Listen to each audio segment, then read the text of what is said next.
Hi everyone, मैं हूँ फलकनाज और आप लोग मुझे देख रहे हैं मायापुरी में। टेलीविज़न की अदाकारा जिन्होंने टेलीविज़न पर अलग अलग शोज से आपका दिल जीता, लेकिन अब रियलिटी शो यानी अपने रियल अंदाज से भी शो में हिस्सेदारी ली है। वेलकम फलक on Mayapuri. Thank you so much, thank you for having me. Yes, and जिस तरह से सफ़र रहा आपका इस शो का, ऑब्वियसली मतलब जिस तरह से स्टार्टिंग से आपकी अभी तक की जर्नी, ऐसा लगा नहीं कि इतने जल्द इस तरह से आपका एविक्शन होगा। मतलब जो भी फैंस हैं, जो व्यूवर्स हैं, वो देख रहे हैं, ऑब्वियसली वो आपको एक स्ट्रॉन्ग कंटेंडर ही मानते हैं और मानते थे। What do you want to say? एक तो बेसिक चीज़ ये है कि शो 6 हफ्ते का ही था।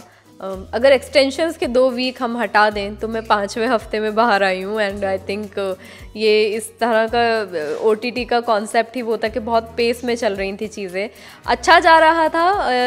जो सडन मेरा बाहर आना हुआ है, एविक्शन हुआ है, वो फैंस के लिए काफ़ी शॉकिंग रहा है। लेकिन मैं सिर्फ इतना बोलूँगी कि I think I am good for this. And मैंने जितना टाइम अंदर स्पेंड किया बहुत अच्छे से मैं रह के आई हूँ और मुझे खुद से कोई शिकायत नहीं है। तो आई थिंक ये मेरे फैंस के लिए काफ़ी होगा, क्योंकि मैं उस लेवल पे डिसअपॉइंट नहीं हूँ कि यार और हो सकता था।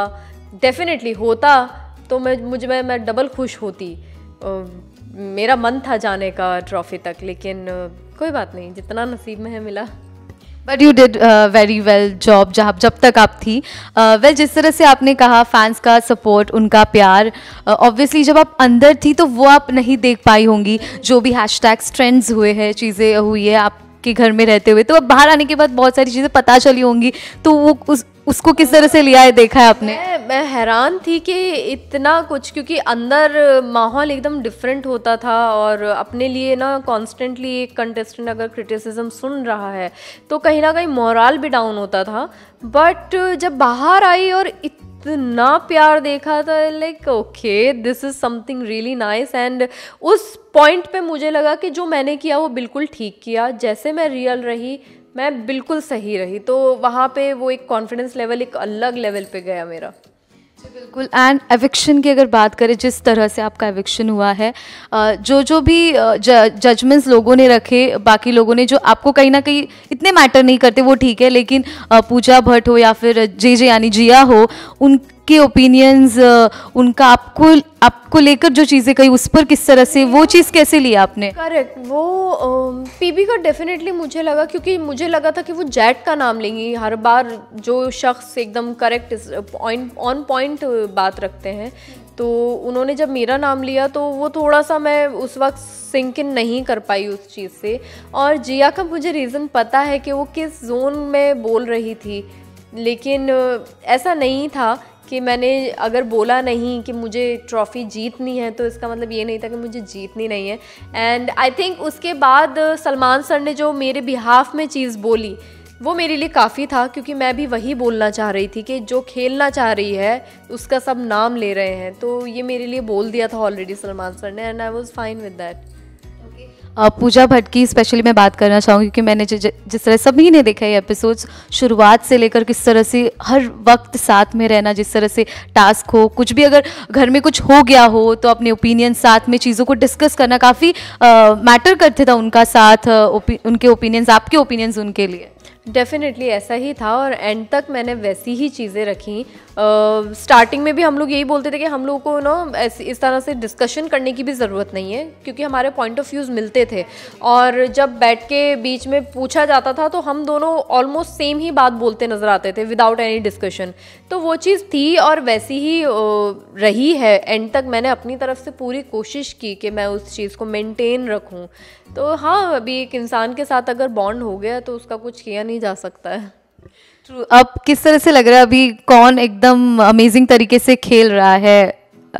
मुझे जिया बहुत अच्छे से अभी खेलती नज़र आ रही है। In fact for that matter Avinash बहुत अच्छे से खेलते नज़र आए, भले ही वो टॉय फैक्ट्री का टास्क रहा हो या फिर दूसरा कोई ये एंजल डेविल वाला टास्क रहा हो या अपना ये एक वायरल वीडियो वाला टास्क आया हो। तो बहुत काफ़ी सारे टास्क इस हफ्ते हुए और काफ़ी अच्छा सबने परफॉर्म किया, सब करते थे। लेकिन मैं यही अविनाश को भी बोलती थी कि परफॉर्म करो यार, कुछ मतलब निकल के आओ बाहर, तो अभी वो चीज़ मैं जब बाहर आई हूँ तो मुझे देखने को मिल रही है, तो बहुत अच्छा खेल रहे हैं लोग, ये लोग। अभी बातों बातों में आपने अविनाश का भी जिक्र किया, काफ़ी क्यूट जो है प्रोमो चैनल ने रिवील किया था, इंस्टा पर डाला था, और उसके बाद आप दोनों के जो है हैशटैग्स बनकर ट्रेंड कर रहे थे। What do you say about that? आप कितनी बाहर निकल कर इस रिश्ते को, फ्रेंडशिप हो या फिर कुछ आगे सोचने वाली है? नहीं, अभी हमारी बहुत अच्छी दोस्ती है, एक बहुत अच्छा बॉन्ड हम लोगों का बना है घर के अंदर, और सिर्फ अविनाश के साथ नहीं, ये बॉन्ड मैं बोलना चाहूँगी कि मेरा, अविनाश और जिया का है। तो जब हम मोस्टली हम तीनों ही बैठते थे, जैड कभी कभी आना जाना करता था क्योंकि वो इस ग्रुप में भी उस ग्रुप में भी, जो ग्रुप है अब घर के अंदर, तो जैड का वैसा वाला जोन है। बट मैं, अविनाश और जिया हमेशा, हमारे तीनों के रिश्ते में बड़े उतार चढ़ाव रहे हैं जिया के साथ। तो वो एक बॉन्ड है, खूबसूरत बॉन्ड है, बहुत अच्छी दोस्ती है, हम लोग इतना अच्छा टाइम स्पेंड करके आए, तो वो चीज़ है यार। और बाहर आके जब मैंने देखा कि इस तरह से हैशटैग्स चल रहे हैं, तो वो मेरे लिए सरप्राइजिंग था, बट ठीक है, कोई बात नहीं। वेल ऐसा शख्स जिनसे दोस्ती वास्ता कुछ रखना ही नहीं चाहेंगी बाहर आने के बाद, ऐसा कोई है मतलब जिनका कुछ कहना मतलब इस तरह से लगा है कि वो चीज़ें उस तरह से आपको अच्छी नहीं लगी हो, या फिर अभी तक जहन में हो? नहीं, अभी तक जहन में कुछ नहीं, मैं तो सब बोल के आई हूँ, 1-on-1 सबसे बात हुई है यार मेरी। कहीं ना कहीं वो बात अलग है कि वो लोग अंदर बैठ के बोल रहे हैं कि कुछ बोल नहीं रही, इनके ओपिनियंस नहीं है, बट मेरे ओपिनियंस उन सबको पता है कि सबके साथ निकले हैं, और ऐसा कोई है नहीं ऑनेस्टली कि जिसके साथ मैं मिलना नहीं चाहूँगी। बट एक प्रोफेशनल लेवल पे मैं सबसे मिलूँगी। शायद मनीषा से मैं मनीषा के साथ शायद वो पार्टी वाला जोन ना हो, या ना एक जगह पे हैं तो हाय हेलो हो जाएगी, उससे ज़्यादा कुछ होगा नहीं, बस उतना, उससे ज़्यादा आई डोंट थिंक सो कि मनीषा के साथ कुछ होगा मेरा। वेल फलक, ये आसान नहीं रहा आपके लिए सफ़र OTT के पहले भी, उसको लेकर कुछ कहना चाहेंगी? काफ़ी कुछ चीज़ें आपने तब मीडिया से भी शेयर की है, और क्या कुछ कहना चाहेंगे अबाउट दैट? क्योंकि फैमिली बहुत ज़्यादा मैटर करती है हर एक के लिए, लेकिन आप खड़ी रही हैं एक ढाल बनकर हमेशा की तरह अपने परिवार को, और हमने देखा है। मैंने कुछ ऐसा ख़ास नहीं किया है इस चीज़ में। मुझे ऐसा लगता है कि जब किसी की फैमिली पे बात आती है तो कोई भी इसी तरह से रिएक्ट करता है। शायद हम लोग इंडस्ट्री से हैं इसलिए चीज़ें सामने रहीं और सबको ऐसा लगता है, बट एक इन जनरल लाइफ में एक आम इंसान के अगर परिवार पे बात आती है तो वो भी यही करता है, और मैंने भी एग्जैक्टली वही किया है। तो मैंने ऐसा कोई महान काम नहीं किया है इस चीज़ के लिए, फ़र्ज़ ही निभाया है अपना। और फैमिली से आप खुद बोल रहे हो कि सब प्यार करते हैं, तो यही फैमिली होती है। हर फैमिली में मनमुटाव हो जाता है लेकिन प्यार भी बना रहता है, और यही रिश्ते की खूबसूरती होती है। अगर लड़ाई झगड़ा नहीं होगा तो मोहब्बत का एहसास ही नहीं हो पाएगा। तो आई थिंक यही फैमिली है, सबकी ऐसी ही होती है। फैंस को क्या कहना चाहेंगे अब इसके बाद, और कहाँ कुछ आपको देख सकते हैं, किस अंदाज में देख सकते हैं? You want to share something with them?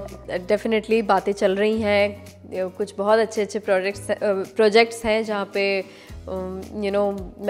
मैं करना पसंद करूँ। तो let's hope for the best, and मैं सबको इंशाल्लाह बहुत जल्दी बहुत अच्छे एक अंदाज में नज़र आऊँगी। और आई लव यू ऑल, इतने सारा सपोर्ट, इतने सारे प्यार के लिए, एंड आपस में लड़ना बंद कीजिए बिग बॉस OTT 2 सीज़न 2 के फैंस, क्योंकि हम इस बार के सीज़न में कंटेस्टेंट सारे बहुत उम्दा हैं, और बाहर आने के बाद हम लोग रिस्पेक्टफुली, ग्रेसफुली एक दूसरे के साथ मिलने वाले हैं, और एक शायद बॉन्ड कहीं ना कहीं बन जाएगा। तो आप लोग बाहर लड़ोगे कोई मतलब नहीं, हम लोग अंदर बॉन्ड अपना अच्छा बना रहे थे।